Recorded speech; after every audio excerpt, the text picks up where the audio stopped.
આદૌ રામ તપોવનાદિગમનમ હત્વા મૃગમ કાંચનમ વૈદેહી હરણમ જટાયુ મરણમ સુગ્રીવ સંભાષણમ વાલી નિગ્રહણમ સમુદ્રતરણમ લંકાપુરી દહનમ પશ્ચાત રાવણ કુંભકર્ણહનમ એતદ્વિ રામાયણમ. કેમ કે આજે રામનવમી છે એટલે આખી રામાયણ કહી દીધી મેં. આજના આ કાર્યક્રમમાં આમ તો હવે જમવાનો ટાઈમ થયો છે ને એવા ટાઈમે મને આપ્યું છે ને એટલે બધા મનમાં એમ કે આજે જલ્દી માઇક મૂકી દે તો સારું. બરાબર, તમે એવું સોચીને જ બેઠા છો પણ હું ટાઈમ નહીં લઉં એમ. બરાબર. કાર્યક્રમમાં ઉપસ્થિત આદરણીય સૌરભ સર, સોલંકી સાહેબ, મારે રાત્રે જ સોલંકી સાહેબ સાથે વાત થઈ અને એમણે કીધું કે કાર્યક્રમમાં આવવાનું છે અને જેમણે અમને મેસેજ કર્યો કે બધાએ સમયસર આવવું એવો મેસેજ જેમણે કર્યો અને એ પોતે લેટ આવ્યા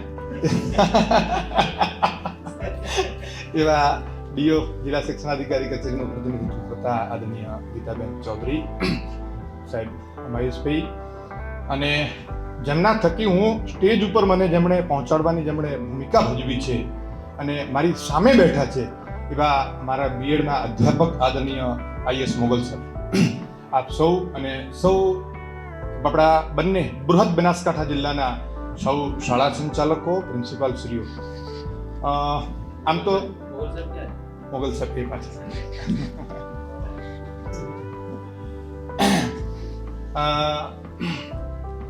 આમ તો રાત્રે મોડાથી ઘરે પહોંચ્યો અને પાછું આજે સવારે આવવાનું હતું ને મેં કીધું વહેલા નીકળવાનું છે એટલે કેમ કે અમારે ત્યાંથી આવતા 1.5 કલાકનો રસ્તો થઈ જાય એટલે વહેલું ઉઠવું પડશે. પણ ઘરવાળીએ પહેલથી કહી દીધું કે તમારે ગમે એટલું વહેલું અલાર્મ મૂકતા નહીં અને અલગ એક બાજુ રૂમમાં જઈને ત્યાં હોઈ જાજો એટલે અમને કોઈ ડિસ્ટર્બ કરો નહીં. અમારે આજ રવિવાર છે, તમે અમારો રવિવાર બગાડશો, અમને સવારે 9 વાગે સુધી હોવા દેજો.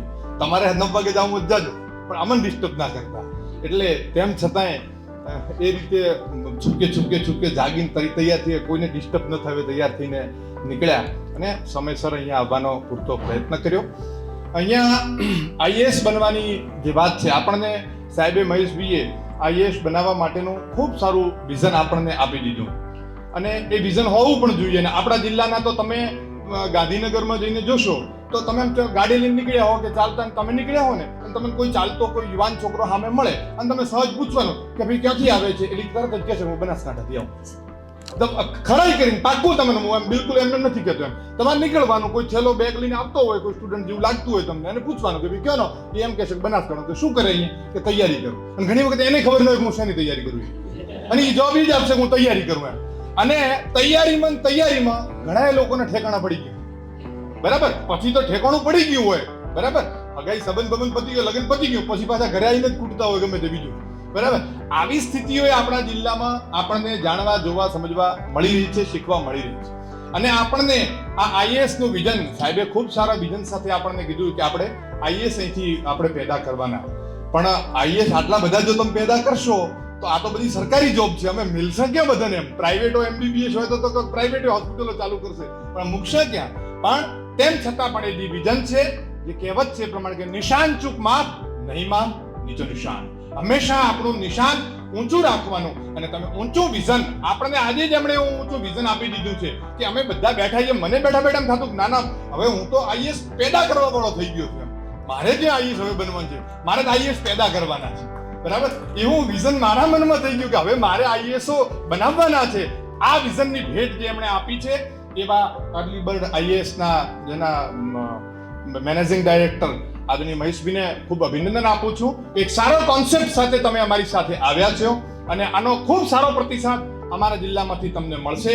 આ કોન્સેપ્ટનો પ્રતિસાદનું સ્વરૂપ જ આપણને દેખાય છે કે ખૂબ બહોળી સંખ્યાની અંદર આજે અહીંયા ટ્રસ્ટીગણ બધા ઉપસ્થિત રહ્યા છે અને ખૂબ સારી રીતે અહીંયા જોડાશે અને ખૂબ સારી રીતે આ વિસ્તારના લોકોમાં જે શિક્ષણની જે ભૂખ જાગી છે અમારા જિલ્લામાં, એ ભૂખ દિન પ્રતિદિન જે વધતી જાય છે અને એની અંદર તમે એક આ વધારાનું એક પીછું ઉમેર્યું છે કે જેનાથી કરી અને અમારા આ જિલ્લાના પછાતપણામાંથી બહાર લાવી અને ખૂબ સારી રીતે અમે સરકારી જોબમાં બધા લોકોને મૂકીએ.